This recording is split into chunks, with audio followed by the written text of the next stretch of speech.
Good morning and half a day. The Committee on General Government Operation, Appropriation, and Housing is now called to order. For the record, today is Tuesday, June 21st. The time now is 9:43. Notice for this budget hearing were disseminated via email to all senators and all main media broadcasting outlets. First public notice was issued on June 13th and then on June 16th. The committee will now hear Bill 276-36 COR, submitted by the Committee on Rules by the request of the I Maga'hågan Guåhan, the Governor of Guam, in accordance with the Organic Act of Guam, an act making appropriations for the operation of the executive branch of the Government of Guam for fiscal year ending December 30th, 2023, making other appropriations, establishing miscellaneous administrative provisions relative to the Judiciary of Guam. I'd like to acknowledge my colleagues that have joined me this morning. We have the Oversight Chair of Judiciary would be Speaker Therese Terlai, Senator Tello Taitigui, Senator Talina Nelson, and Senator Mary Camacho Torres. Those testifying on Bill 276-36 COR relative to the Judiciary of Guam are invited to the panel. We do have them on the panel, and I would ask the Chief Justice to introduce them after I read off the rules of engagement for this hearing. Written testimony shall be submitted to the committee. Please provide my legislative staff with written testimony for photocopying. Testimony may be read, and lengthy testimony should be summarized to about 5 minutes. But, Your Honors, you will have more than enough time this morning to present your budget, sir. Those testifying will be allowed to present oral testimony. Once you are done, please remain in the room for questions or for additional testimony as may be desired by members of the committee. Questions and testimony shall be confined to the agenda, which is the budget of the Judiciary of Guam.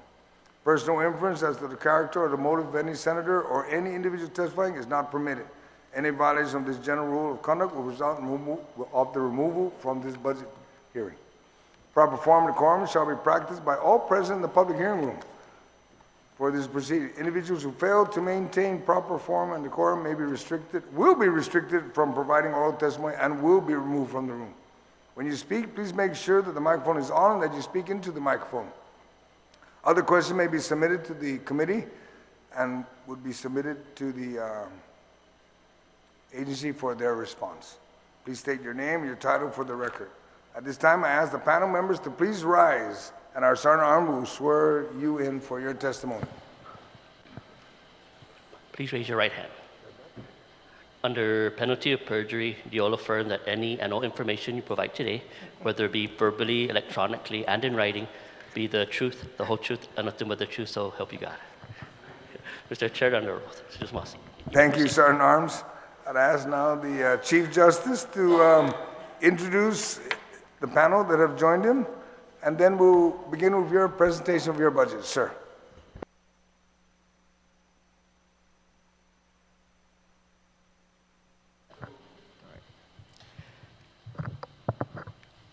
Thank you, Mr. Chairman, and members of the committee. I acknowledge the presence of our Oversight Chair, Speaker Therese Terlai. As indicated, it's my honor to introduce my colleagues who are present with me this morning to help justify our requests for our FY 2023 budget. To my left is Justice Robert Torres, and to his left is the presiding judge of the Superior Court, Alberto C. Lamarena III.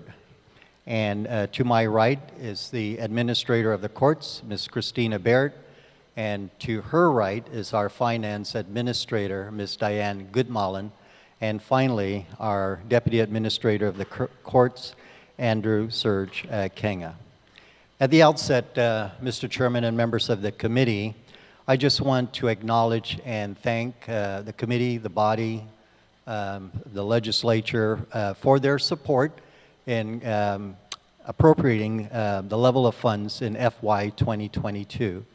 The funds were fair and adequate to help us deliver on the many mandates that the legislature has entrusted upon the judiciary to carry out, and which we will continue to expand. And when the legislature funds the judiciary at a level which is reasonable and fair, we can do many good things, many success stories that we can share as a government, as a community.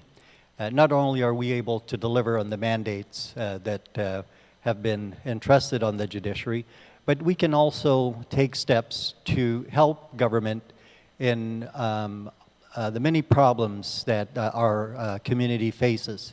Just two very brief examples that which I had also highlighted in my State of the Judiciary, is that our probation officers and marshals have, in addition to their tasks of security in maintaining security in our judiciary, they have gone out to the various schools and presented on drug awareness and prevention to our students in the high schools.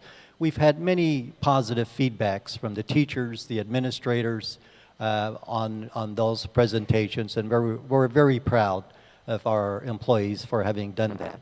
We've also helped out other agencies in the government. In this one particular case, the Guam Police Department, in their procurement needs in order for them to attain accreditation in reference to the crime lab up at the GCC campus. And so, Mr. Chairman and members of the committee, we are thankful for the support of the Guam legislature in allowing us, giving us the tools to carry out these efforts. FY 2023 is really no different, our budget for FY 2023 requests. We are coming in with a modest request, we feel, that is, in essence, a status quo budget with three qualifications. Number one, due to the organic growth, which our finance administrator will explain, these are largely statutory requirements that add to the increase into our level of budget appropriation. This year, we are coming in with two below-the-line items, which adds to the bottom line of the judiciary's requests. The first one is the electronic monitoring. And I need to emphasize at the outset, Mr. Chairman and members of the committee, that the electronic monitoring program is a success story for government and for our community. We all win when electronic monitoring is adequately funded. The administrator of the courts will go into a little more detail to explain why that is. But at the outset, I would just like to point out the effects of electronic monitoring is that, number one, it lends itself to reducing recidivism in terms of those in pretrial detainment by having them within a area of control. There's protection to the community, and they're not, the pretrial detainees are not at large without certain supervision and restrictions. And so, and most importantly, it results in a substantial savings to the Department of Corrections, as will be further elaborated on. And so, without the appropriation of the legislature for the electronic monitoring program, there is a risk that this program will not continue. At the very minimum, it will not continue at the level in which it should be, as will be explained. The second below-the-line item is the pay adjustment for our employees to the tune where it adds $1.6 million to our level of funding that we normally would have come in. Now, of course, as everyone I think in this room knows, this was spurred on by the administration's 18% across-the-board adjustment for law enforcement officers. When this occurred, it was incumbent upon us to do an internal review as to what is it that we can fairly provide to our employees within the limited resources that the legislature has made known is available to the entire government of Guam. As a result of our internal review and the Judicial Council examination of the various competing interests, and guided by two principles of internal equity and external competitiveness, it was determined that a percentage increase of 7% of our law enforcement officers was all that we could justify, and 6% for our non-law enforcement officers, except for, not including the judicial officers. While this may not have been the most popular position with our law enforcement officers, we felt that in terms of parity for all employees and within the resources that were made known to us by our chairman, we felt that this was the best we could do. Now, I emphasize that this is only the halfway point, and that without the appropriation of $1.6 million of the legislature, we will not be able to implement this. We just don't, number one, have the power of the purse string or the resources that the administration may have available to implement such a salary increase. So, Mr. Chairman and members of the committee, I want to thank you again on behalf of my colleagues for the continuing support of the legislature. We ask that the legislature receive our budget requests of FY 2023 in the tune of about a little over $37 million with the same consideration. We have shown over the years, the many years, regardless of who is in the leadership position, that the judiciary has been responsible stewards of government funds. And of course, we pledge to continue to do so.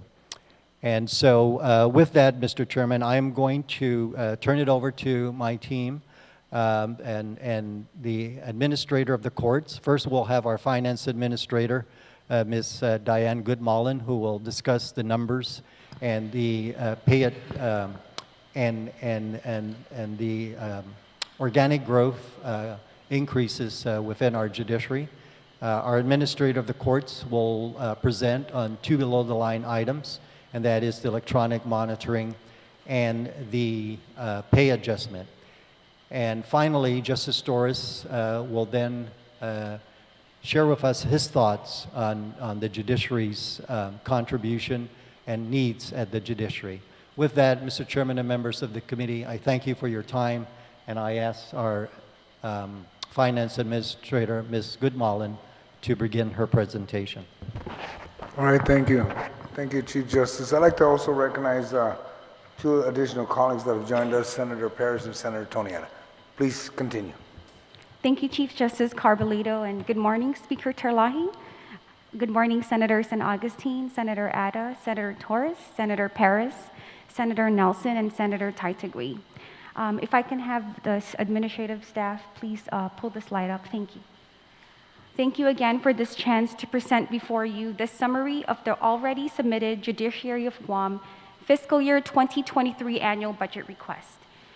And by way of a background, the Judiciary timely submitted on May 2nd to the Office of Finance and Budget its annual budget request for fiscal year 2023.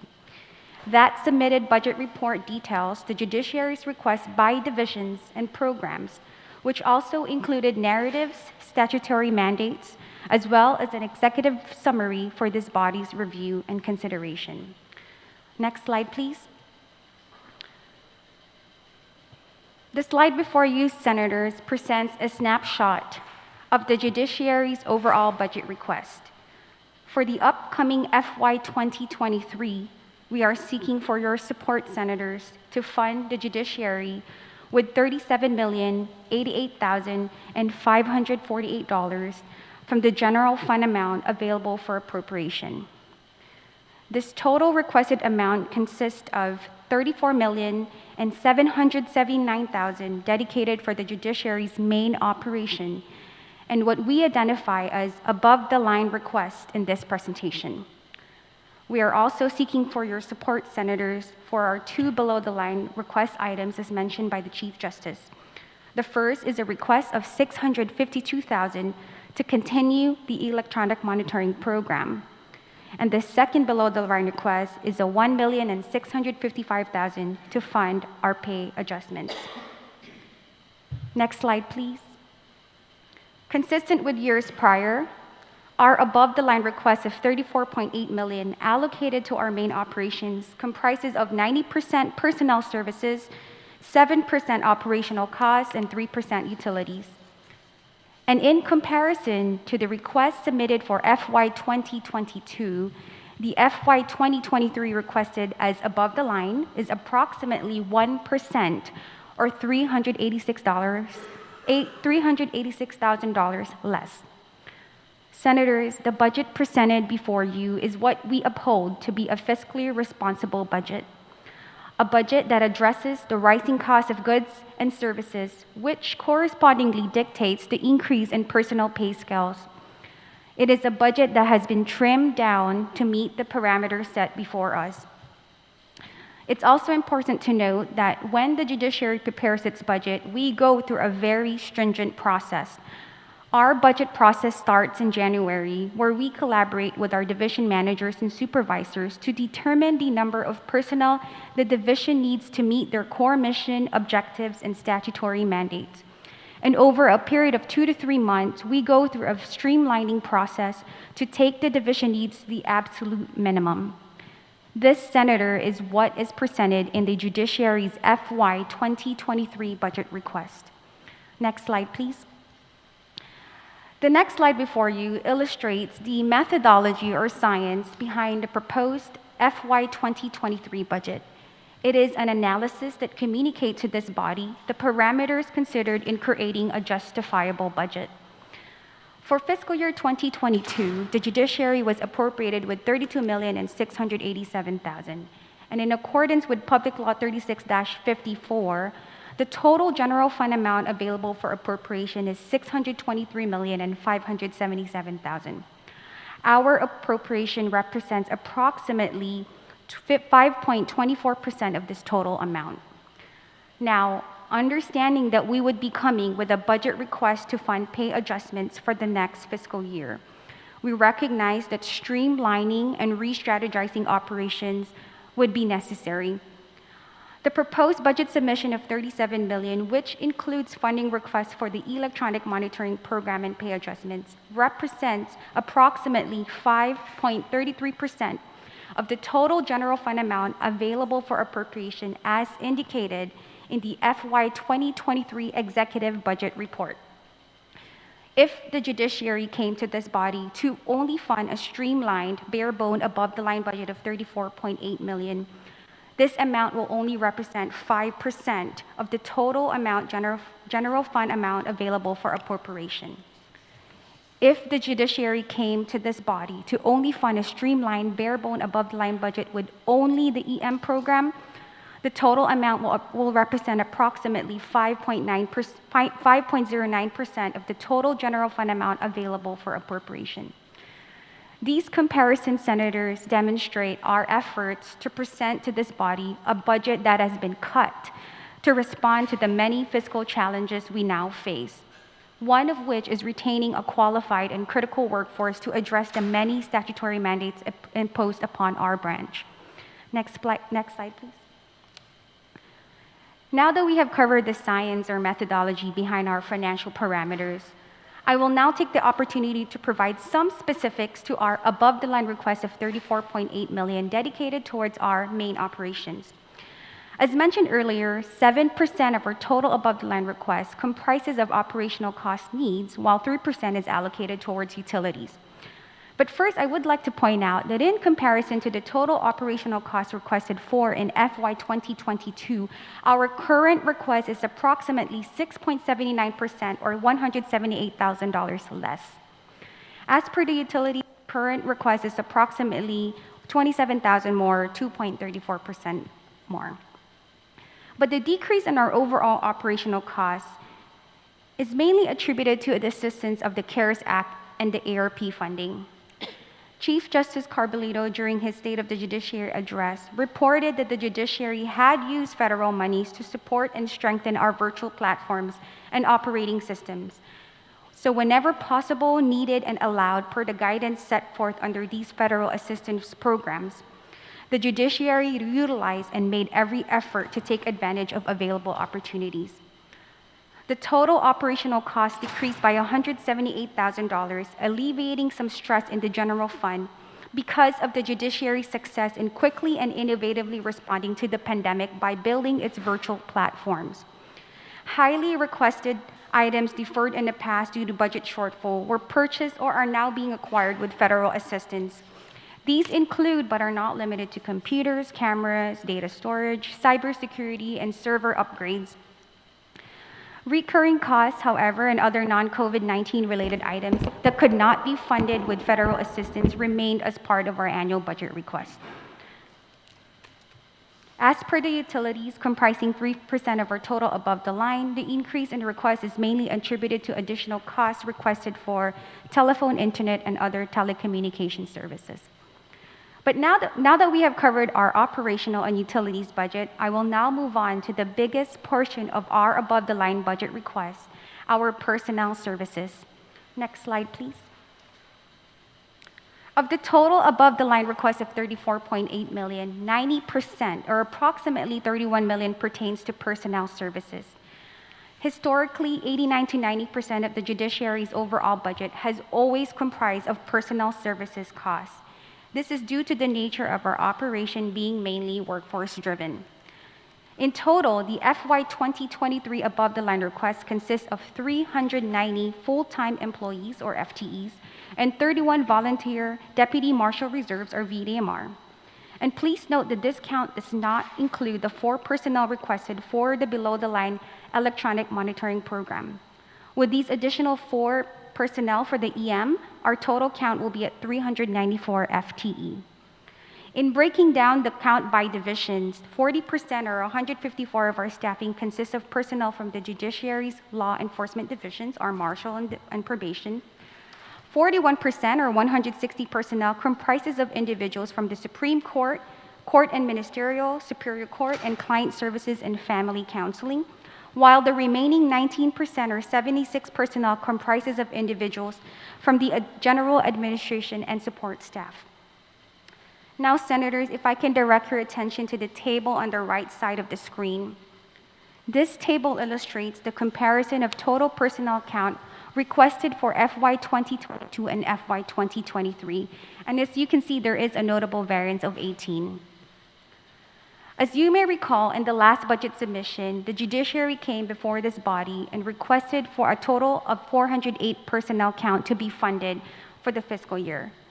This count was further explained and backed up with our tooth-to-tail ratio, which provided a quantified methodology of the statutory mandates imposed on the judiciary, resulting in an ideal operating personnel count of somewhere between 408 to 430. The personnel count of 408 was our floor. Additional information was provided regarding leaves allowable per policies, rules, and mandates. And during such presentation, we identified that for every 7 individuals taking an average of 36 days of leaves per year, 1 employee would be needed to provide a full coverage, leading to the most ideal count of 430 FTEs as our ceiling for the judiciary to operate in the best efficient way. However, for fiscal year 2022, the judiciary was appropriated with $3 million less than what was requested.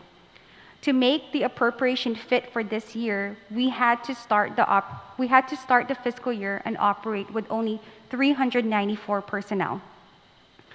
Therefore, Senators, the proposed budget submitted for FY 2023 accounts for our current staffing level, no new positions. Majority of the changes in personnel, as you can see, from the 2 budget year submissions are mainly in our marshal and probation division counts. These counts are the result of our undertaking to reorganize and restructure to come to this body with a cut, bare-bone, streamlined budget, and to include pay adjustments, and to meet a reasonable percentage from the total amount available for appropriation. Although not ideal, this is the sacrifice that we must make to address the challenge we now face with retaining a qualified and critical workforce. As mentioned earlier, because our appropriation was $3 million less than what was requested, we had to make strategic decisions to address the shortfall. Part of our fiscal cut strategy instead of furlough, is to defer hiring and backfill position at a later part of the fiscal year, again, to make the appropriation fit. Along with this and other fiscal cuts, we started the fiscal year with 394 personnel instead of the 408 that was requested. This means, Senators, that a status quo budget for the next fiscal year will simply not be enough, mainly because of, one, the organic growth within our personnel costs, and second, because to make the appropriation fit for this year, certain positions were filled at the latter part of the fiscal year, and now those positions are budgeted at a full fiscal year. Senators, the next portion of the presentation will provide a brief illustration of also why it would be inadequate for the judiciary to operate with the status quo budget without the addition of the organic growth. And I'm sure you all understand the impacts of rising prices to our everyday lives.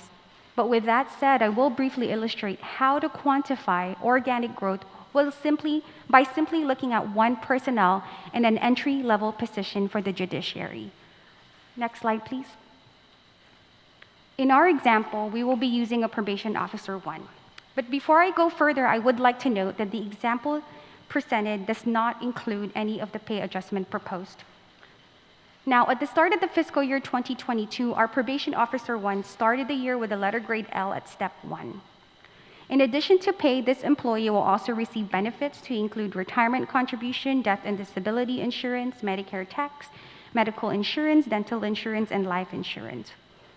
For the next fiscal year 2023, based on the statutory mandates of incremental increase in pay, after 12 months and provided that a satisfactory rating was rendered, this same employee will see an increase in their pay from step 1 to step 2.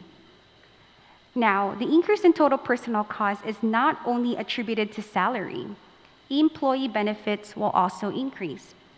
In the next fiscal year, because of the salary increase, the retirement contribution benefit will also increase. Based on the information available as of April of 2022, the retirement contribution costs will cost more due to increase in pay because of the change in percentage. Based on FY23 executive budget, the proposed retirement contribution rate for the next fiscal year is 29.55%, an increase of 1.23% from the current contribution rate of 28.32%. Furthermore, aside from retirement benefit, Medicare tax will also increase. And lastly, due to the trend in rising costs with pharmaceutical and medical services, we also anticipate an increase in medical and dental insurance rates. Senators, just looking at one employee at an entry-level position, you will note that the judiciary will incur at least $4,668 to employ the same personnel in the next fiscal year. This, again, is calculated without any pay adjustments. Senators, this slide is meant to provide a brief illustration on why a status quo budget does not suffice for the judiciary to be able to fulfill its statutory mandates imposed, and that every year we will come to this table with an increased budget. This, Senators, concludes the portion of the presentation relative to the above-the-line request. I will now transition the presentation to our Administrator of the Courts to address the two below-the-line items for the electronic monitoring program and pay adjustments. Thank you for your time. Good morning, Madam Speaker, Senator San Agustin, and other senators in attendance. As already entered, you're waiting me to stop. If you just pause for a second, I'd like to recognize additional colleagues that have joined us. Sure. Senator Moylan and Senator Brown. Please continue. Thank you. Thank you. As already introduced, my name is Christina Baird, and I currently serve. You cannot hear me? Come closer.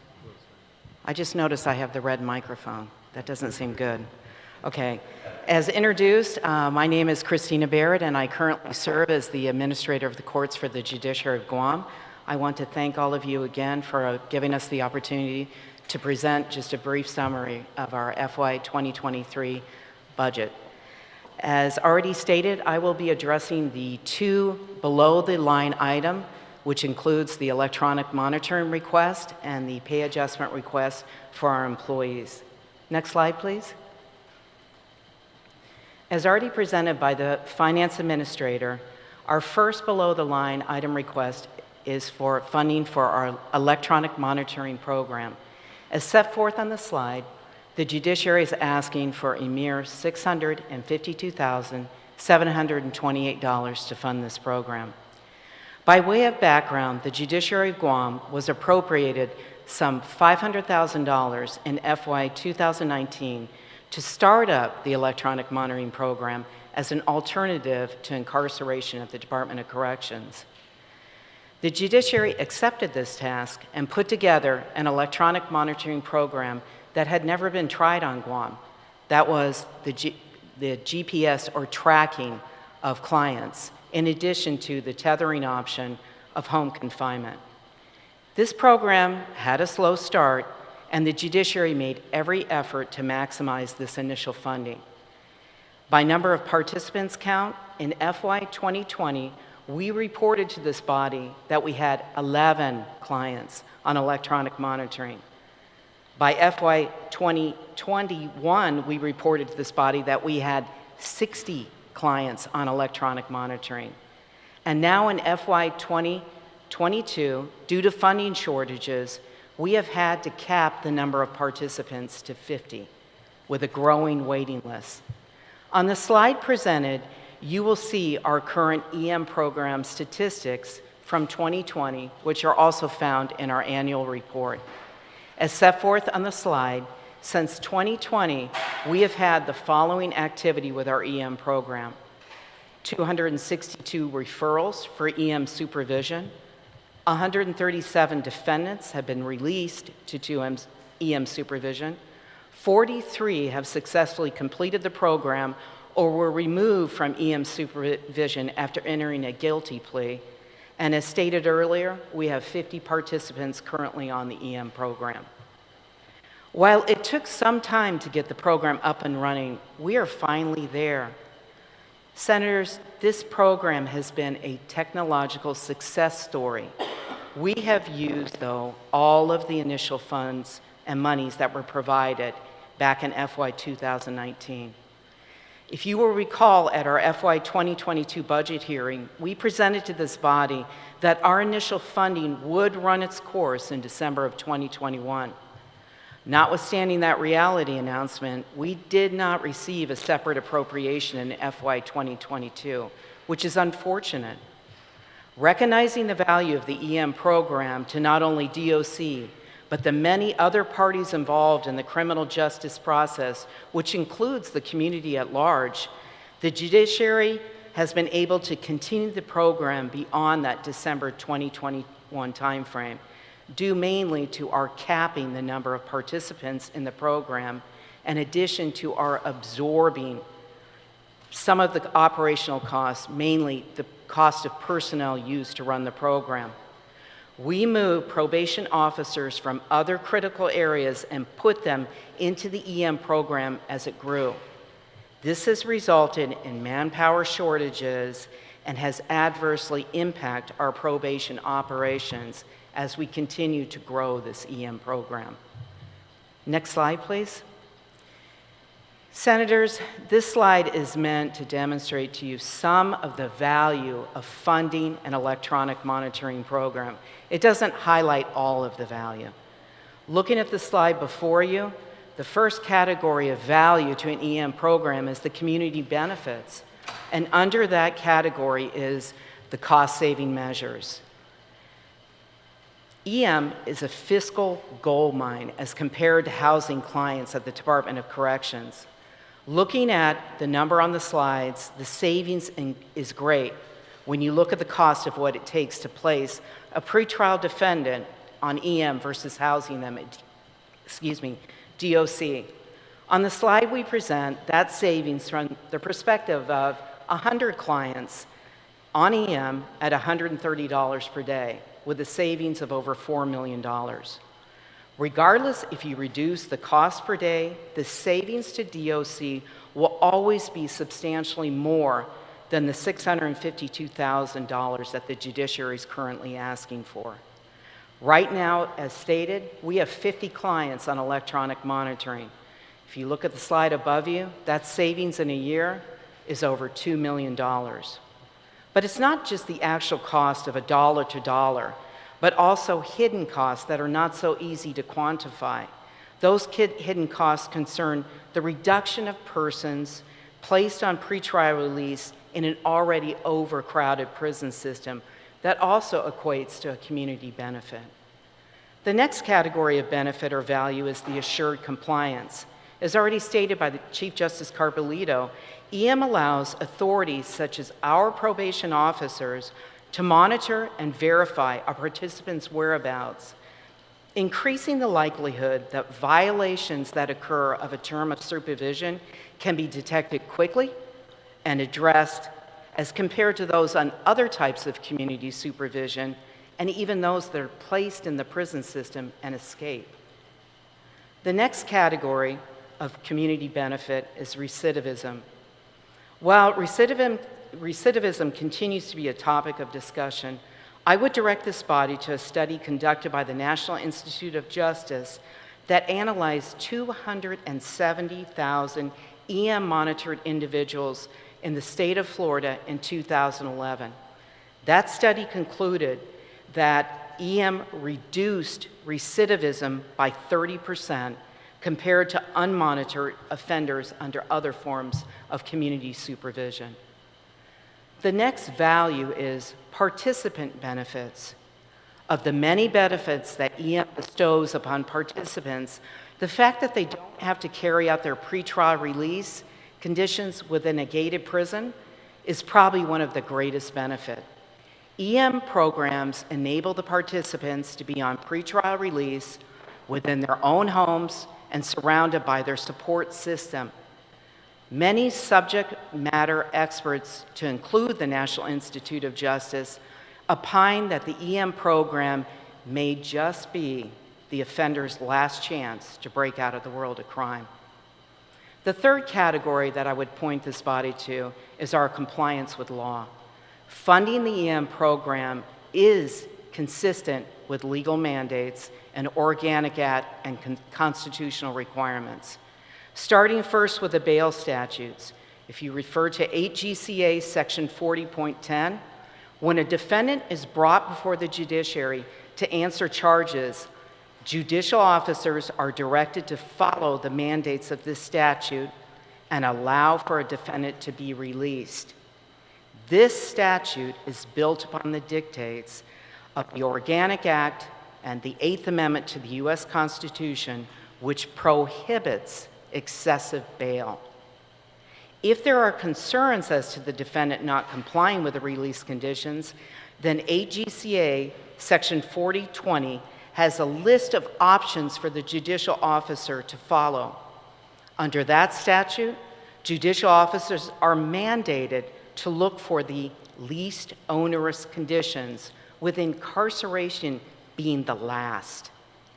One of the least onerous conditions quantified in statute is found in 4020C, which is the electronic monitoring program.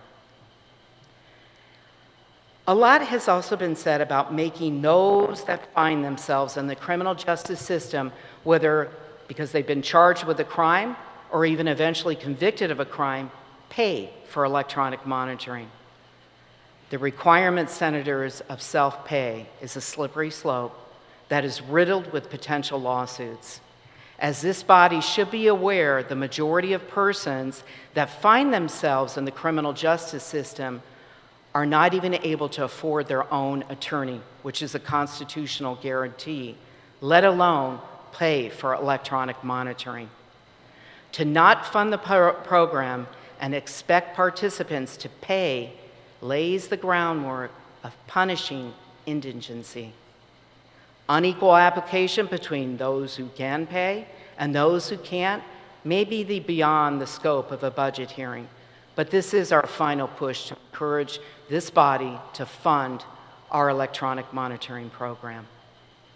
Next slide, please. The Judiciary's second below-the-line item is our proposed pay adjustments for our employees in the amount of $1,655,864.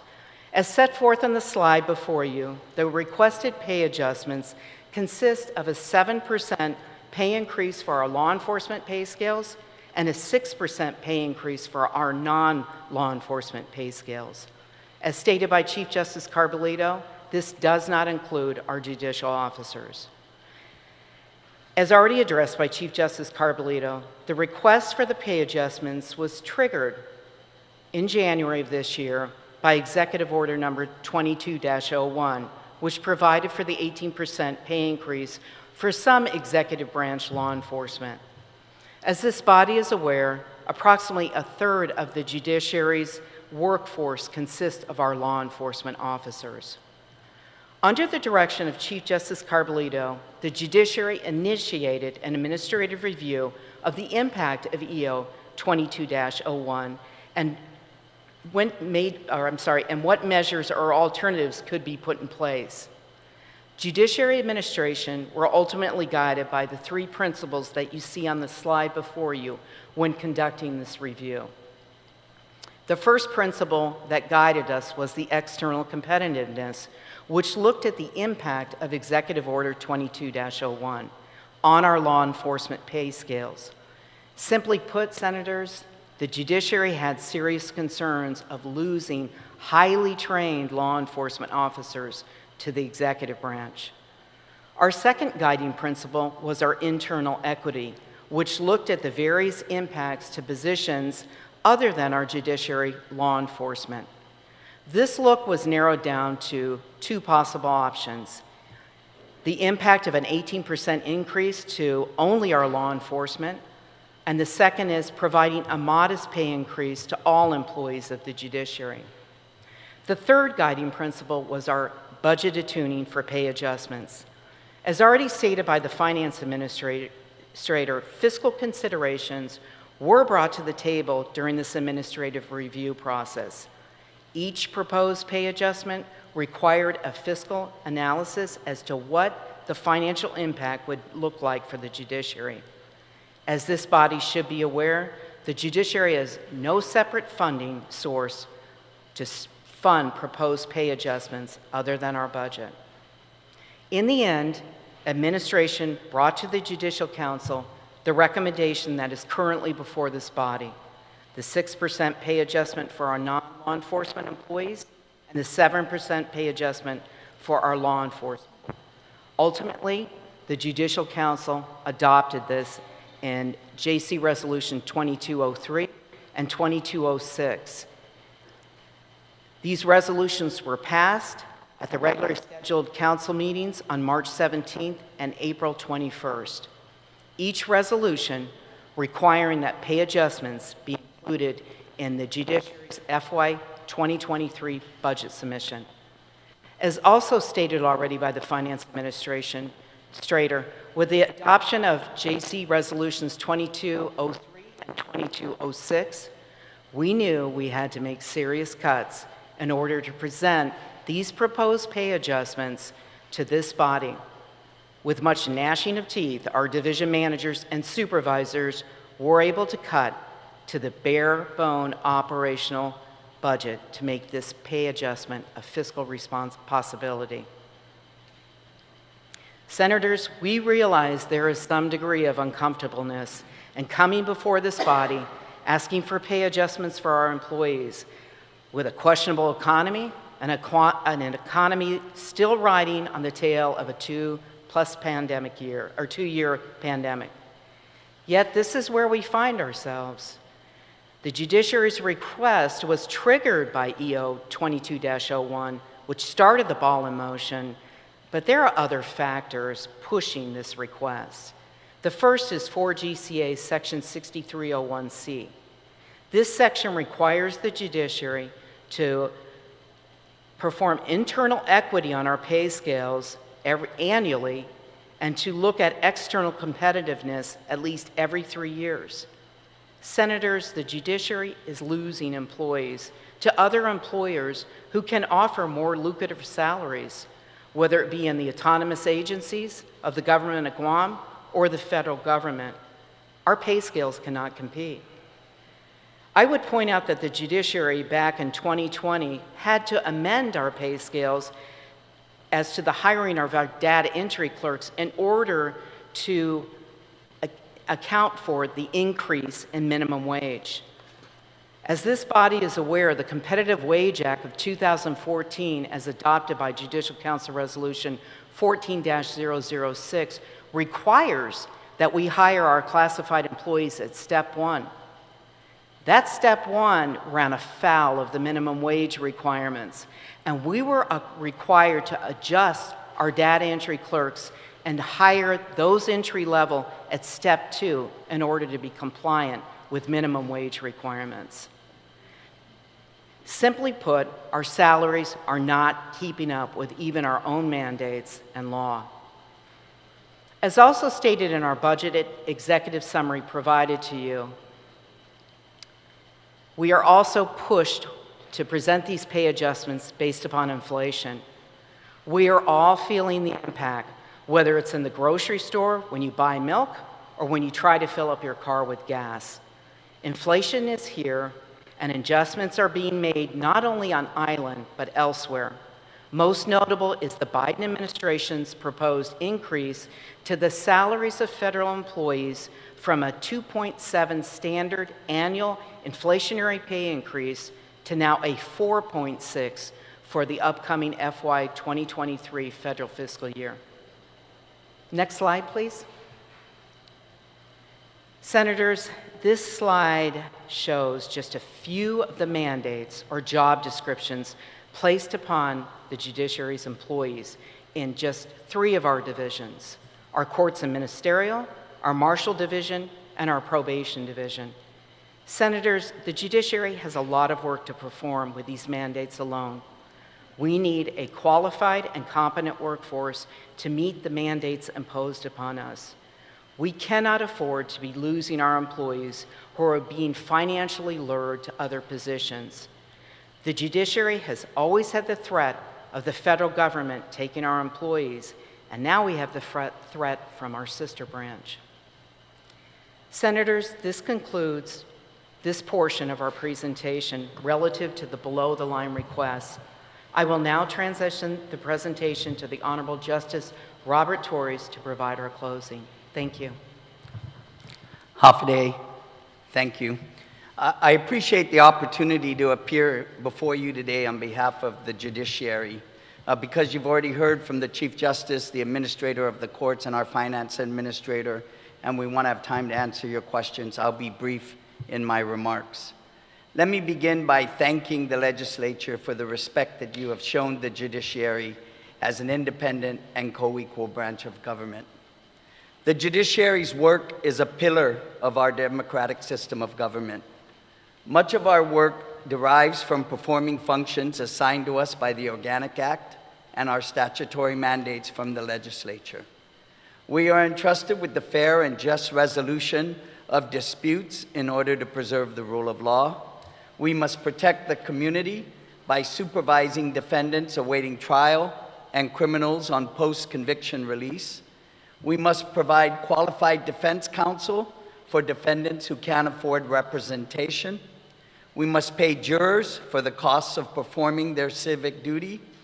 And we have to assist high-risk, high-need probationers, many of whom are struggling with substance abuse and mental health issues, to address those challenges and help them obtain jobs, education, housing, and try to successfully reintegrate them into society.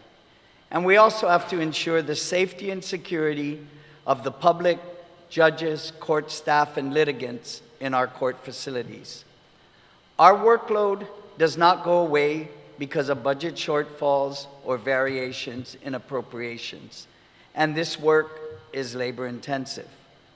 We are constantly striving to implement reforms, create efficiencies, and use existing resources to improve the delivery of justice. Our goal for the coming fiscal year is to receive a budget that will provide the resources needed to ensure a quality of justice is delivered in a safe and efficient manner. This includes improving access to justice in our courthouse and through technological innovation, increasing the competency and the compensation of our workforce, and improving our operating efficiencies within our current appropriations. The judiciary understands the importance of sound financial management practices, and we worked hard at better managing the resources you gave us last year and improving our financial processes and freezing full-time positions to, at least on this occasion, submit a budget request above the line that was lower than last year's fiscal year budget requests. The majority of the growth in the 2023 budget requests, as you saw, over the prior year's appropriation simply covers salary-related obligations, most of which are outside of our control. We requested less above the line this year than we did last year because we wanted to include the below-the-line funding for electronic monitoring and the moderate pay adjustments for our employees. The judiciary, unfortunately, is losing and will continue to lose top employees if we don't have a compensation program that is externally competitive, yet internally equitable. We had a hard enough time over the last few years competing with the federal government salaries, but more recently, the increased compensation packages being offered by the executive and autonomous agencies have led to more judiciary workers looking for greener pastures.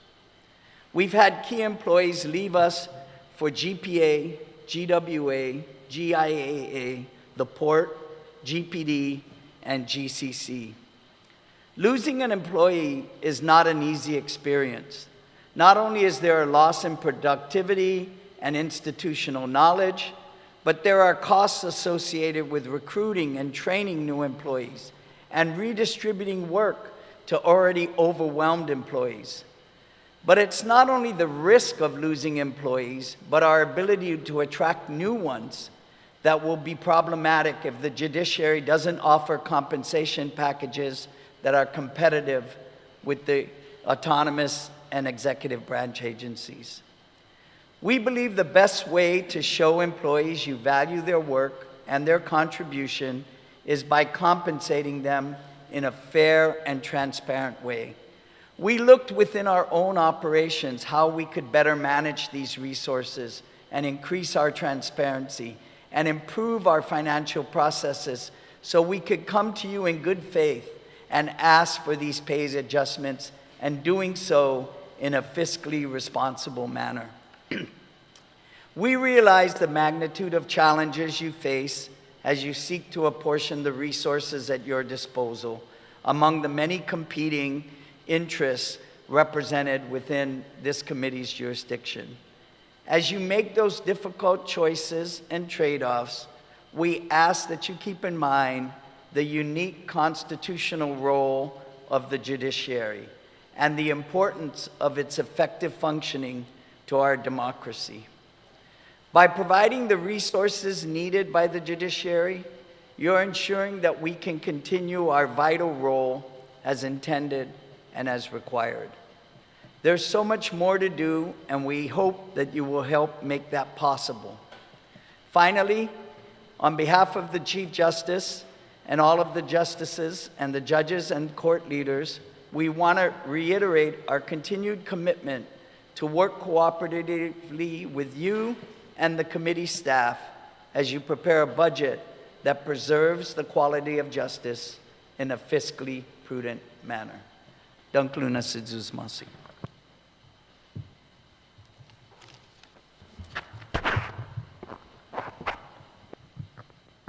Mr. Chairman, that concludes our presentation, and we are available for any questions from the committee. Thank you, Mr. Chairman. Thank you, sir. You know, as you have all presented the below the line, unfortunately for us, or fortunately for us, the EM program was created by us in 2017. So we have ownership on that. So I don't see any reason why we would not find a way to fund it. Like you have presented, it reduced the cost at DOC, then we can adjust that budget site. We can make sense of that. And I'm always reminded when we're looking at the budget, every time we pass a law, we need to remind ourselves there's $1 for every law you pass, you introduce and you pass. And when it comes to the third branch of government, you're an equal branch of government. You need to be treated as such. And that's what I'm looking at. I'm looking at the budget. And thank you, Chief Justice Torres, for your closing remarks. But I'm going to ask my colleagues to ask their questions. For me, as the committee chair, I'm quite comfortable with what you're asking for. You've progressed, you've struggled. You're still struggling in the courts. I know that. I see that. We need to figure out a way how to help you. And then as the colleagues, as we get together in the very near future and we discuss the budget overall, then we'll move from there. But currently, as far as I'm concerned, as the chair, I'll be working with my colleagues to ensure that the third branch of government is covered. Because there's three branches of government, there's not just two or not just one, there's three. And we need to make sure 5.33% is not a lot. It may be a lot in dollars, but it's really not a lot. 5.33 or 100% is, let's just do the math. And with that, I'll ask the Oversight Chair if she has any question. Speaker Therese Terlai. Thank you, Mr. Chair. Thank you for your presentation. Sorry.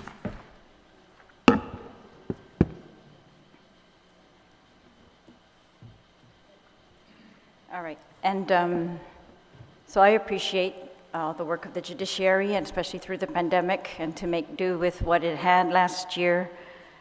I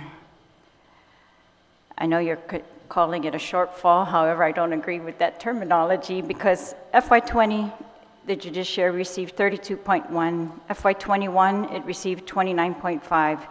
So in FY22, the judiciary received 32.7, which is a $3 million increase. No other agency, and I just want you to appreciate this, that no other, I know you're not an agency, but nowhere else in the government was it increased that way. And, but I know it still was not a match to your request. So I acknowledge that. But FY23, so you're now requesting $37 million, which is a $4 million increase over the FY2022. And and I acknowledge that the electronic monitoring program was, the mandate for FY22 was that you fund that from your budget, and you did that, and I thank you for that. And now you're requesting a separate allotment for that, or a separate appropriation, or additional appropriation for that.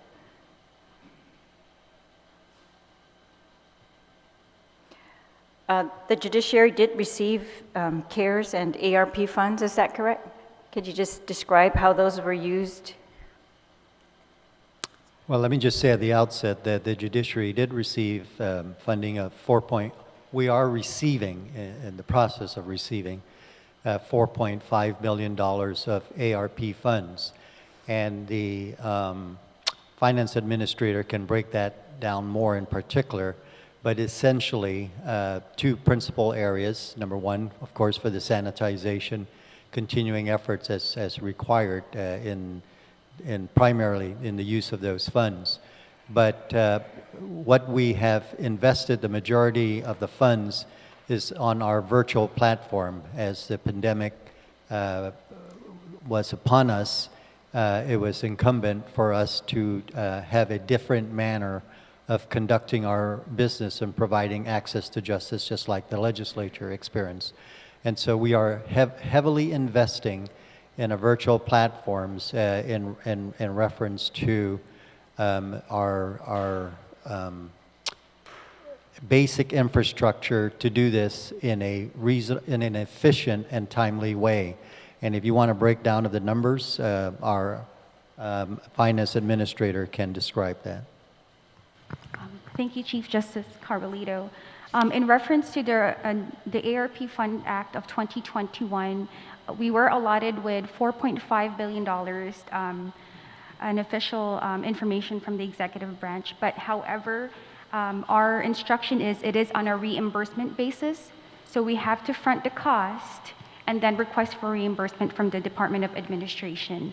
Of that 4.5 million, we have obligated about 3.2 million as of today, and we have been reimbursed with about 1.3 million as there are, delays in some of those ordered shipments. But according to our Chief Justice, a majority of our funding has been utilized for our virtual platform support, which we have indicated in the presentation, have relieved some of those general fund, costs that we would normally request for under our operational costs. So that really assisted us in this fiscal year budget request. 52% of that, again, is virtual platform. 24% of our already encumbered amount continues to provide for our regular sanitization services, PPE, and other infection control. 17% of the funding, we are utilizing it for any of our in-person to provide a safe in-person activity operation as more restriction continues to be lifted. And the remaining percentage covered from some of the frontliners' personal costs for any services incurred as of April of 2021. Okay, I hope that's what I wanted to know. So part of that was used for frontliners' costs, you're saying. And the 17% that's used for in-person safety, what do you mean by that? So senators, as you may recall, there were 6 feet distancing requirement as well as, so we had to renovate some of our high-capacity courtrooms to accommodate high-capacity jury criminal trials hearing. And I can refer to our administrator of the courts if you'd like to more details on those. Just a little bit more, yes, please. So when the ARP funding first came in, we still had restrictions in place requiring the 6-foot distance, mask, and other things. We had to balance between our constitutional requirements of speedy trial for our criminal defendants with this, and we took the ARP money to make sure that we were able to bring in, at times, 80 jurors for a jury selection of a criminal trial of an asserted case, of someone's constitutional rights being asserted. So we needed to make sure that we had spaces available to conduct these jury trials in a safe environment, which required that some of our facilities were renovated to provide for that 6-foot distance. And in that renovation, we also had plexiglasses put in, and we had various sanitization items provided to make sure that when we called these jurors and we had these criminal jury trials, we could provide and meet the 6-foot distance requirements. That's where, when we talk about the 70%, making sure we met that. All right, thank you. All right. So I'm going to talk now about the salary adjustment. So that's what you're calling the below line. Well, first of all, before I go there, so back to operations, did the last budget authorized in Section 9 of the Judiciary's chapter that you would be allowed to fund any operational shortfall for FY22 from any of the fund sources under your control, including the Judicial Building Fund? Was that section utilized? Were there any transfers from the Judicial Building Fund for operations? Not from the Judicial Building Funds and Speaker. Other funds? Mainly we do have our client service fund, but those are mainly for the Indigent Defense Council and other related costs, particular to those operation. Okay. All right. So regarding the pay adjustments, all right, so the executive order mandated that the executive branch law enforcement officers received an 18% adjustment, but it did not mandate that the judiciary follow suit or do anything, but the judiciary took it upon itself and did a review. So I appreciate that, and came up with a proposed 7% increase for law enforcement and 6% increase in non-law enforcement. And I understand your reasonings for this, that you want equity among all of your employees. I guess I'm just, on our side, right, I'm trying to figure out if we were adjusting executive branch law enforcement pay, I thought one of the premises of that is because the law enforcement pay in the line agencies is not equal to those in the judiciary and in the autonomous agencies. That's really where the disparity lie. And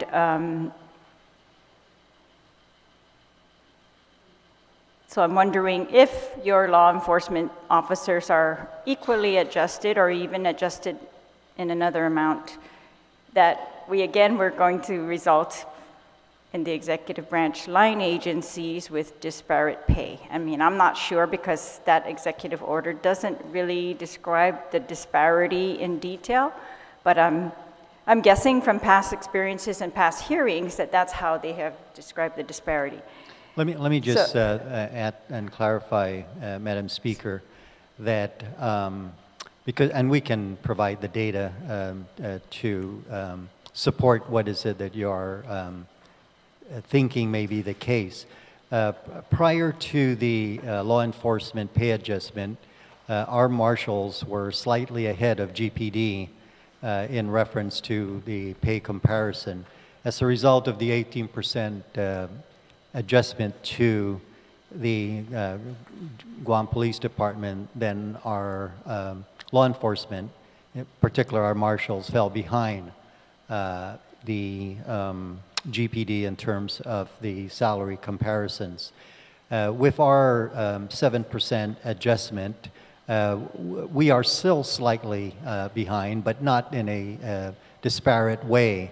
And so, roughly speaking, there is some equity. And so if your concern is as a result of us now making this adjustment, it's going to again skew the salaries and GPD is falling behind, the numbers don't support that. Now, of course, if you compare our law enforcement to, say, for example, the Port Authority of Guam, we're not competitive. And that's why, as Justice Torres has mentioned, we've lost law enforcement to the Port Authority as a result of that. But I think the guiding measure here is our 5% benchmark, give or take a few decimal points. In an ideal world, if we could get what we wanted, we would be north of 40 million as our internal numbers when it first came about, that I just said it's just not realistic. And so we are working within those limitations. What are you referring to by the 5% benchmark? I'm saying that the impact of the judiciary to general funds available for appropriation. Okay. All right. There is this 5%, as the chairman has indicated, Okay. roughly, the judiciary impacts the total general fund available for appropriation. All right, can I ask the entry-level pay for the marshals?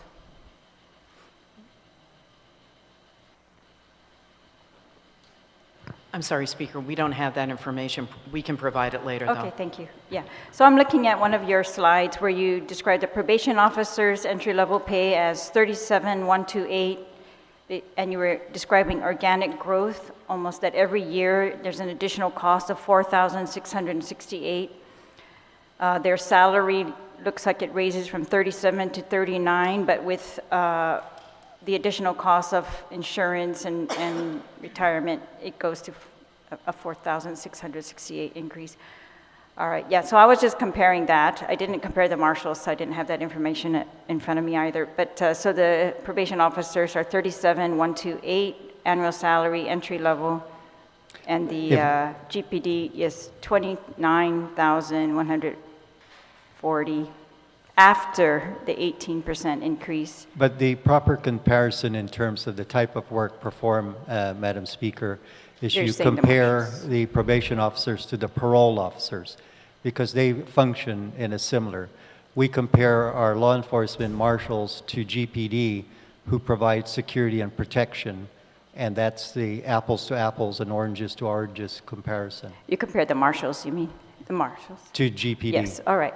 Okay, well, then when I get those numbers, I can look at that. The probation officer's entry level is about $8,000 above GPD's after the 18% increase. Okay. If I may, Speaker, I do have the information on the our current starting salary for our Deputy Marshal 1 at a grade step 1 is $32,119. Okay, thank you. So 32,119 entry-level marshals. Correct. Yeah, That's GPD's entry level after 18% increase is 29,140. Okay, that's fine.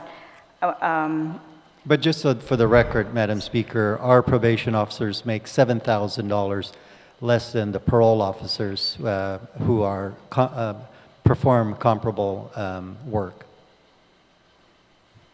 Okay, thank you.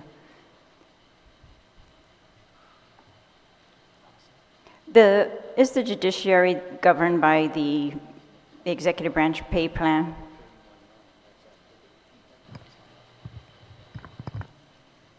Are those positions listed in the compensation plan? So as I referenced in my presentation, through the Judicial Council resolution, we have adopted the general pay plans.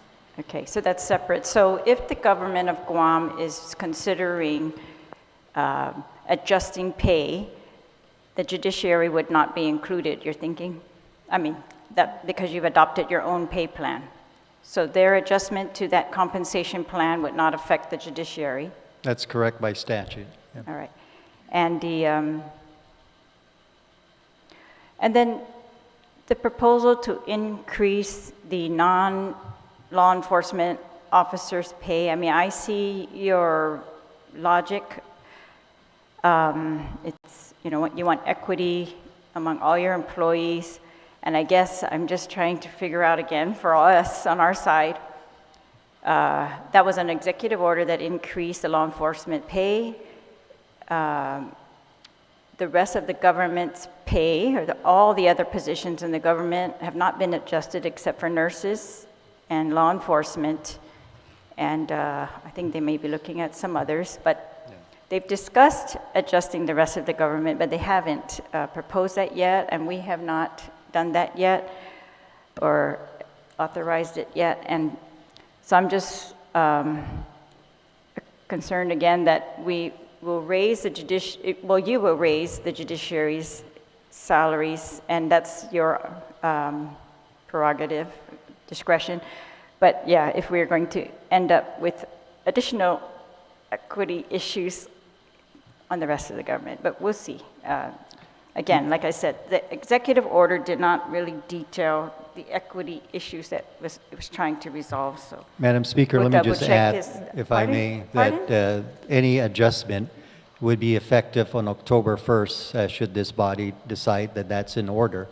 And prior to such time, this body would have the opportunity to see if the administration adjusts the executive branch general pay plan prior to October 1st. So it can be uniformly accepted or rejected. But from what I understand, we will be behind in reference to any adjustments that the administration may be contemplating.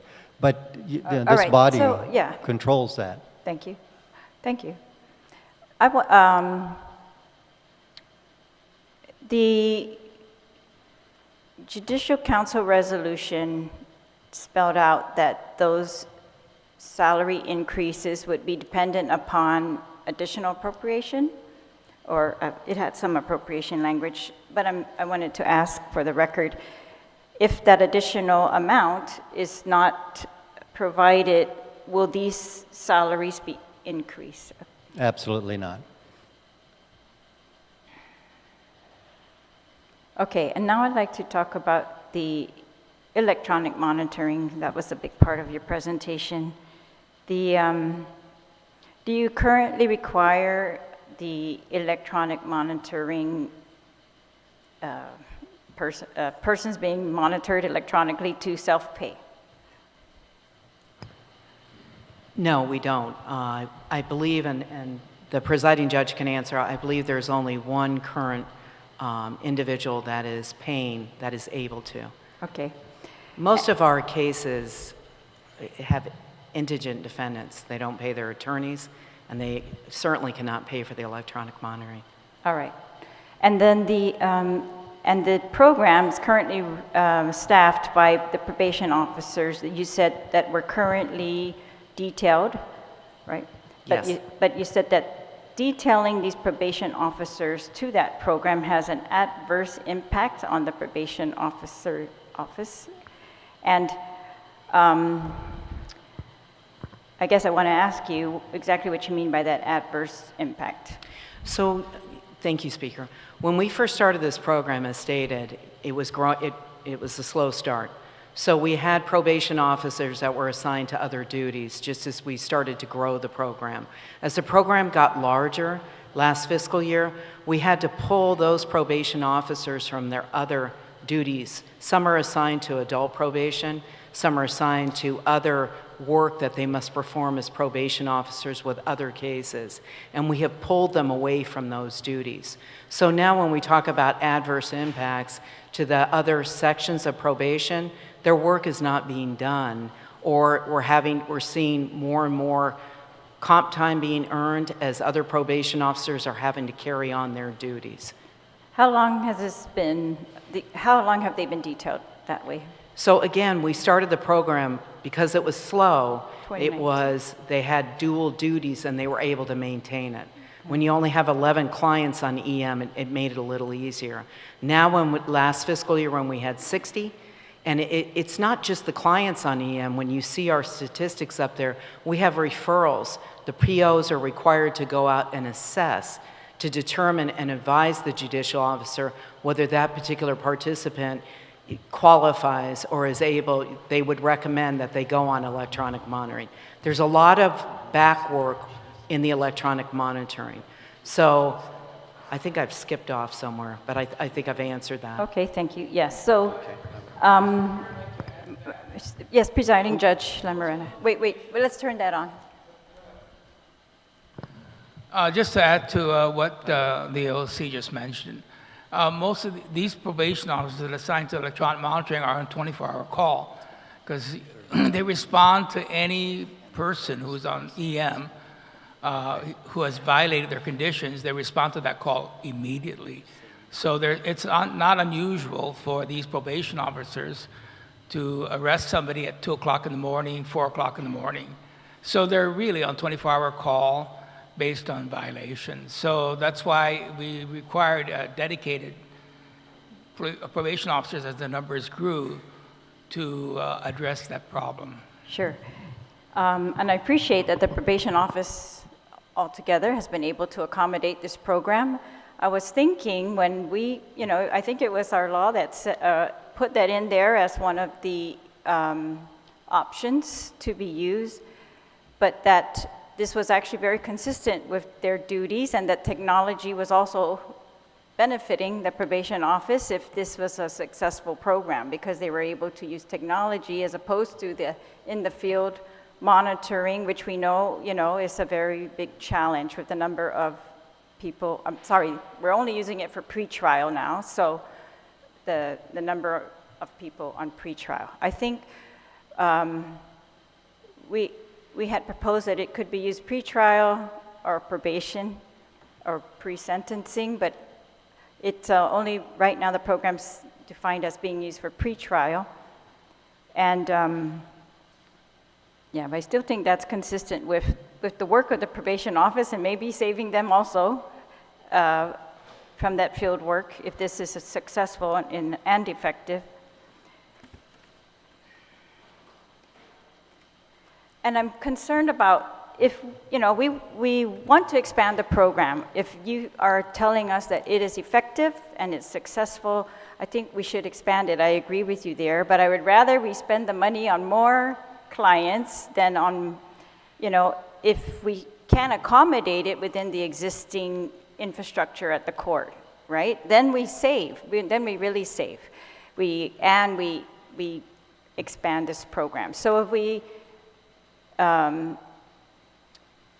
if there's in our appropriation, it can be used for more clients versus more personnel, I feel like. that, but I don't know. That's just my suggestion. Of course, that's up to you how you implement that, but Madam I would like Speaker? to see that. Yeah, if I can just add, I'm sorry, I didn't mean to interrupt. If our chief probation officer was in this room today, she would plead with you for the assistance, because she sees on a daily basis the burnout of her probation officers for being asked to do the very thing that you're describing, because we demand it. And So- it's at a cost. And it, just in terms of the human capacity to cover a higher number of clients with a fixed number of probation officers, it comes at a point where it's going to break, and we're hoping to avoid that. All right, well, the alternative, my understanding is, the alternative is field work. If they're not going to be covered by electronic monitoring, then the pretrial officers are going to have to go monitor them in the field manually, meaning more, I would think that requires more officers, but I'm not going to debate you, that's up to you. But I'm just curious, if we're trying to assist the pretrial and probation office with this technology, we're trying to save the government, DOC from having to imprison them, and if the technology is effective, if we can fund that technology, and I agree to do that, but if we can help them, and we're required to cover indigent clients, then we allow that expansion. That's all. But I understand that it does require personnel to monitor the electronic monitoring. I understand all of that, and I'm just asking, I guess, that if we could balance that, right, with if we're saving on the field work, if we could balance that with, and maybe there's a underlying short,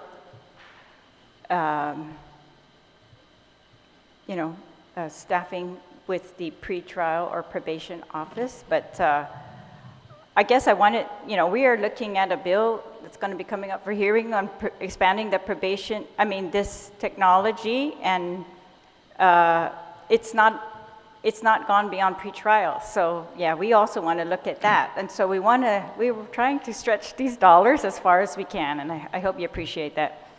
So, and these,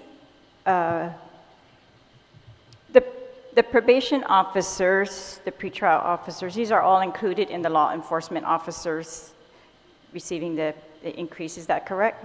Correct. All right.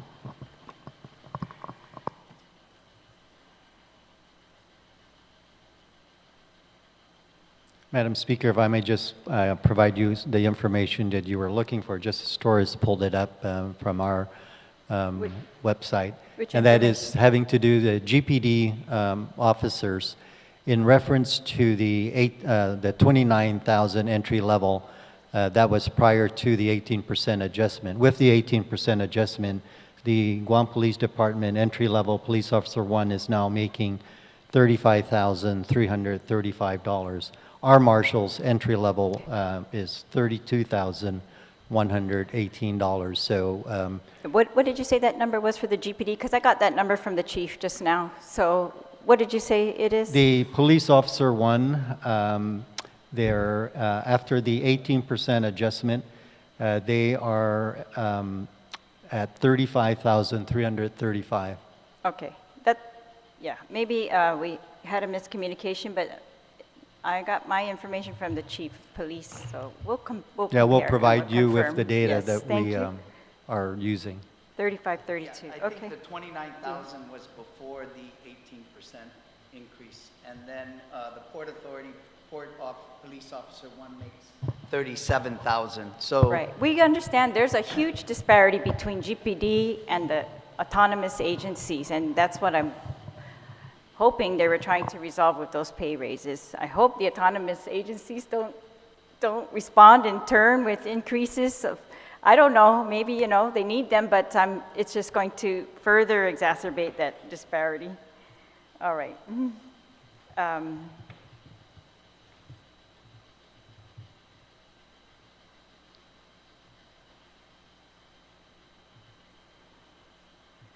So the Judicial Building Fund, could you just tell us a little bit of the status of that, if there are any new projects planned with it? As far as the projects with the Judicial Building Fund? Yes. Are you referring to our loan? Well, yeah, if you could tell us the status? Let me- Are there any other, yeah, go ahead. Yeah, let me clarify. The JBF is the collateral for the Bank of Guam loan, the line of credit that this body has authorized, a credit facility of up to $15 million. We have drawn down a little over $6.5 million to refinance what was the existing balance plus make the 1.8 million drawdown from the prior fiscal year. We have not had any further drawdowns, but we intend to use it to try and complete our capital improvement projects. We have until January 2023 to draw down on the loan facility.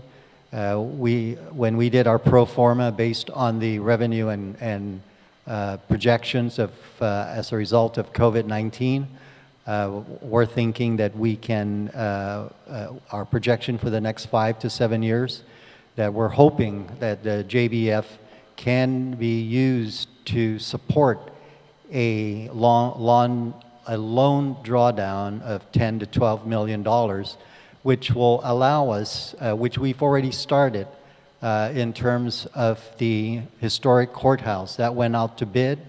We're expecting that's going to cost about $4 to $5 million. I shouldn't say that because we got 8 bidders who are going to submit their bids at the end of the month. But, and we're in the process of vacating that building and moving our employees temporarily into the Judicial Center and into the Route 4 building so we can try and complete this renovation project of the old historic courthouse. And that's, in general, what the basic purpose of the remaining funds will be put to. All right. Is the new DNA lab that's being constructed at GCC, does the Judicial Building Fund fund any of that? No. Only the original crime lab? Correct. But we do contribute to the annual maintenance of the crime lab up to the tune of about $50,000 a year. All right.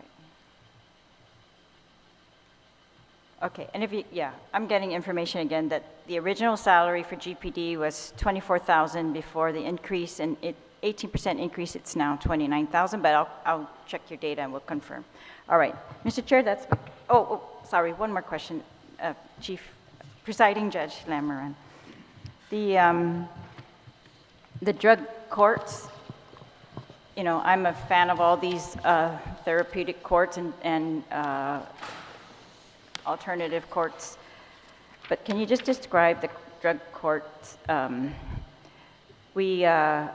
I think they've been going on for 10 years. That's how I'm estimating. Maybe you know better. But if it's 10 years, special courts, right? And of course, it seems to me that drugs are still the #1 crime that's being reported and followed through with the court system.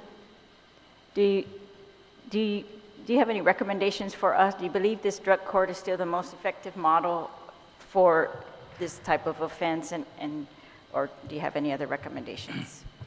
Okay, thank you, Madam Speaker. Yes, the adult drug court was established in the year 2002. I presided over that drug court at that time, so that was about 20 years ago. Since then, we've had various variations of adult drug court. We have 3 types. ADC 1 is basically the original drug court. ADC 2 is primarily also was federal funded. I don't know at this point if it still is. Was for people that were convicted of drug-related crimes. In other words, if you're picked up for burglary or theft, and the underlying crime was that you're using that to buy drugs, you were placed at adult drug court 2. And adult drug court 3 is for those who are reclassified as people are low risk and require less needs, and so therefore the responsibility by the court is to not is to not, put them in a more intense treatment program. and those programs are very successful, Madam Speaker.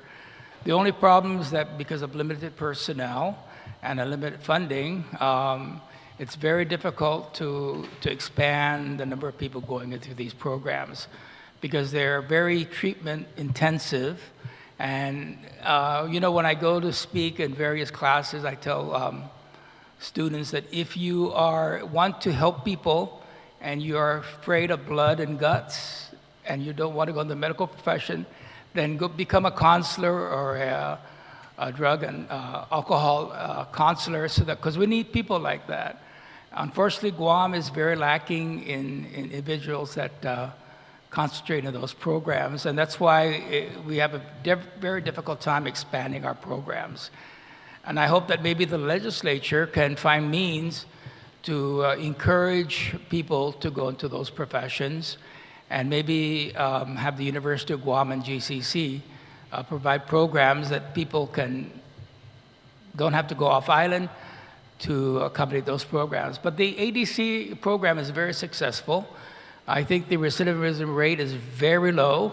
People that graduate from those programs usually don't recommit for those drug-related cases. And I think the last time I did ADC was several years ago, but the last time I had probation do a study, we had a 92% success rate, which is very high. So they are working, and all the other therapeutic courts are working as well, such as the DWI Treatment Court, the Adult Reentry Court for parolees, and the Veterans Treatment Court, and the Family Violence Court as well. Have any states that implemented the drug courts? I'm sorry? Have any of the states that implemented the drug courts ceased those and sought a different type of? As far as to my best of my knowledge, I have not seen any state jurisdictions that have dropped their therapeutic court programs. In fact, some places it's growing, and some places in most places, but not all, it's been very successful. That's why there's an encouragement by the Department of Justice, BJA, to provide more funding for these programs. Right. I remember that was the rationale when it started. And I just wanted to confirm if they're still what you thought they were going to be, and because we put a lot of faith in those for, this epidemic that we are having in regards to drug use on Guam. Yeah, the problem with COVID was very, very difficult because we couldn't meet in person, and in order for these therapeutic courts to be successful, there must be a face-to-face confrontation between the judicial officer and the participant. And since we didn't have that luxury, first, I think for about a year, we didn't really open because we were not allowed to have social contact, and masks were permitted. So for about a year, we didn't permit people to come to the courthouse for hearings. So it was very difficult to do, very challenging to do counseling, treatment, and have court sessions with Zoom or telephone, because it was very difficult for the judge to at least, encounter the person face to face.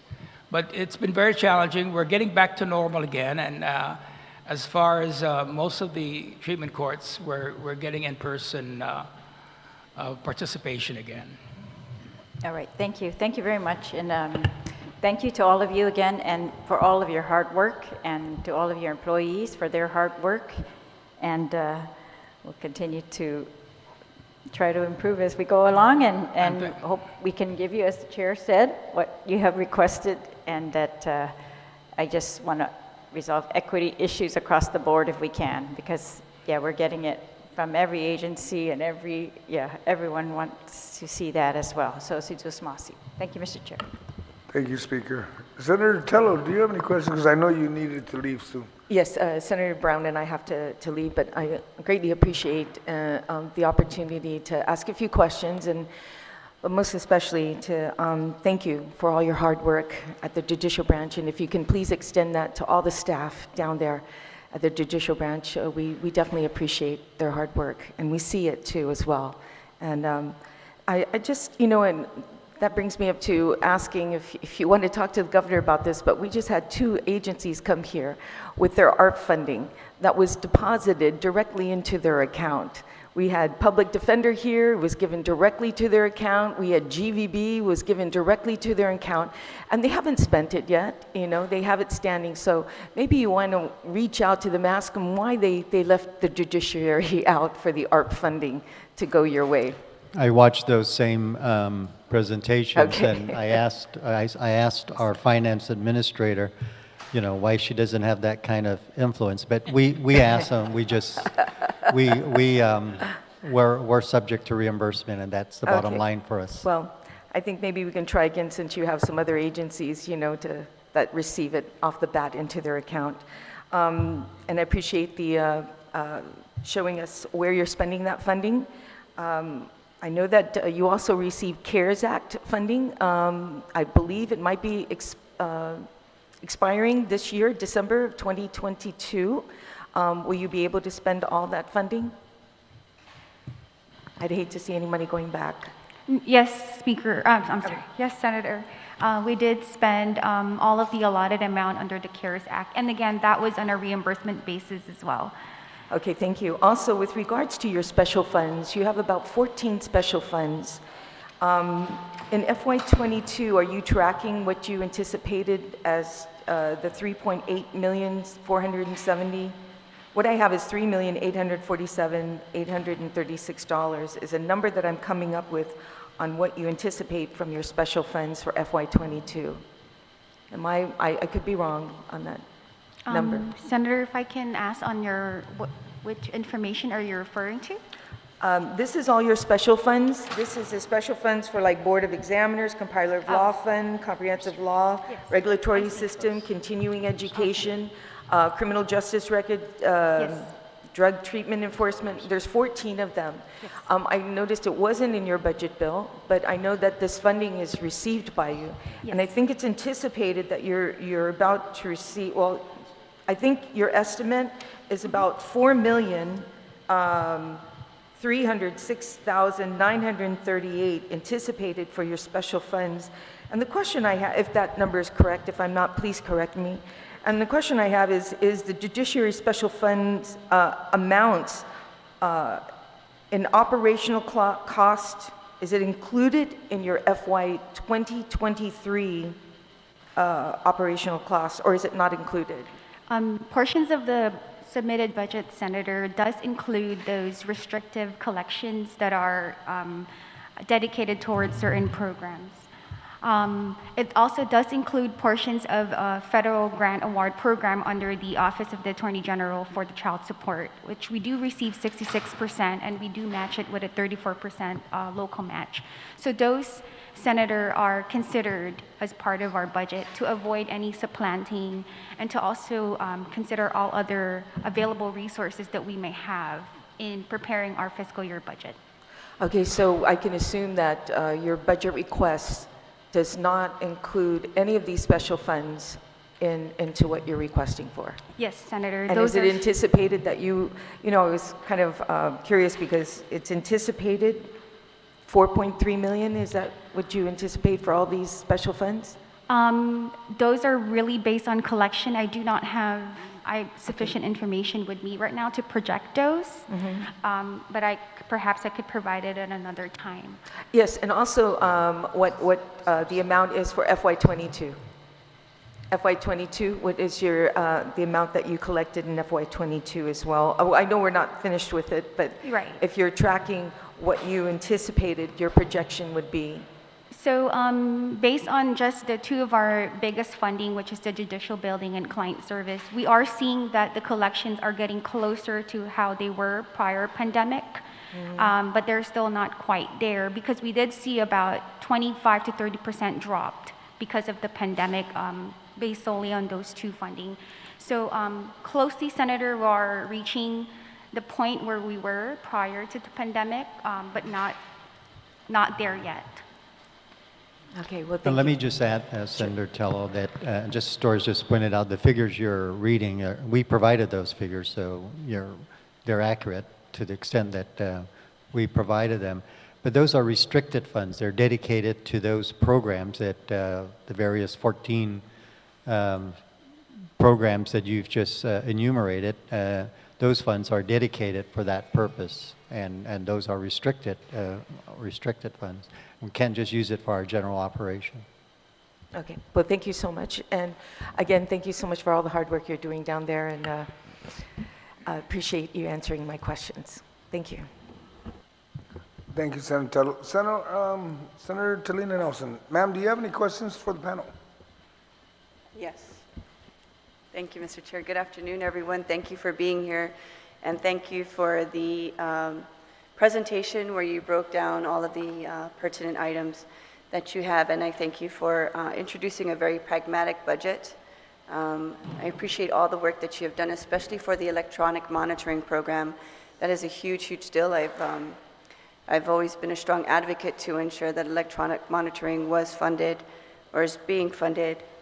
So in order to ensure that, we just have to make sure that we see the amounts present within your budget request. So I just wanted to clarify, for the electronic monitoring program, the $652,728 as you're asked, does that accommodate for 50 clients or is it 100 clients? That's for 100 clients. For 100 clients? Yes. Okay, very good, thank you. And then since you have 200 plus referrals, you'll be able to meet that number? Okay. If you were given a little bit more, would you be able to carry more clients, or is the program not built that way quite yet? So the only thing, we have to balance our personnel with how many clients go on, because with all due respect, Speaker, you cannot compare someone that is just doing field work with electronic monitoring work. As the presiding judge has pointed out, that is full-time work. We do have bands that don't get charged right and they go off at 2 in the morning, and we have to send a team out to verify. So this is ongoing work. So as you can't do the band for dollar comparison without including our personnel within it, because the nature of the electronic monitoring program, which is, it's not just the technology of a band triggering. We have to have personnel that respond to that. Yes, I understand that. So right now, the capacity that you have with personnel trained for the electronic monitoring will only be able to mandate 100 clients. And again, or to accommodate 100 clients. We think it will. Okay. You know, we have never put 100 clients on. We have yet to do that. So we're not, you know, we're still growing this program. So to sit here and say with the utmost certainty, yes, 4 personnel will meet 100 bands, we're not prepared to say that. We may need 8 personnel. And it just depends. If the higher up the risk level is of who we're monitoring, the more we have to monitor. Because unfortunately, they do violate. And usually it's at 2 in the morning. So we have to send teams out, and it's not just our probation officers. When we send teams out and we're going in on a cut or anything of that nature, our marshals are also in tow. Okay, thank you for that. I noticed in the drug and therapeutic courts, there you have a decline in some areas, and that is within your adult drug court, your juvenile drug court, and then your Guam adult reentry court. Is there, do you foresee a decreased need to continually fund those courts in the previous year's level, or what is the situation there? So, Senator, that's part of our restructure restructure plan is under the probation umbrella, or under those are the specialty courts, as you mentioned. In addition to that, when we do get federal funding, for instance, to support the Guam Reentry Court, we do not put that into our local appropriation to avoid any of the supplanting issue. So it's a combination of restructuring and available resources when we can. Those are ultimately the cost of those decreases. Okay, thank you. Thank you very much, Mr. Chair. I just want to thank the judiciary for the amazing job that they're doing within our community. helping those that are struggling with many different issues, and really staying abreast and on top of all the cases that need to be addressed, especially with the support and resources you are given. Thank you. Thank you, Mr. Chair. Thank you, Senator Nelson. Thank you, Senator Nelson. Senator Torres, do you have any questions or comments you'd like to pose on the panel? Thank you, Mr. Chair. I just want to thank the panel for a very thorough and rational and very sensible presentation. I think what you highlighted the most is the direct effect of what it is if we do not adequately budget the Judiciary of Guam, and that direct effect that it has on the community.